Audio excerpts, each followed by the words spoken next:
តាមមួយទៅតោះ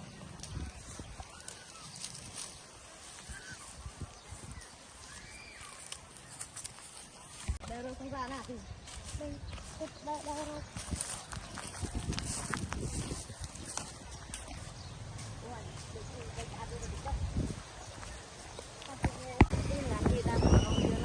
យើង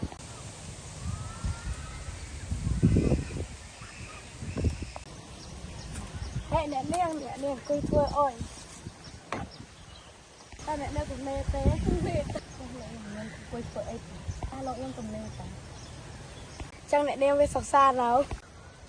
ចាស់លោកខ្ញុំអត់មានផងចឹងខ្ញុំអាចញ៉ាំអ្នកនាងបានទេចាស់លោកទំនេរតាមកំពុងតែទំនេរផងចឹងអ្នកនាងអាចទៅជាមួយខ្ញុំបានទេចាស់បានតា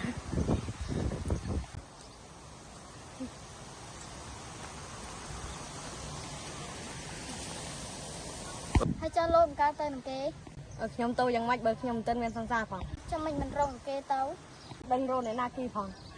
ចាំមិនយកខ្ញុំតែម្ដងទៅខ្ញុំអត់គូដែរហ្នឹងចឹងអ្នកនាងទៅជាមួយខ្ញុំឡើងទៅចឹង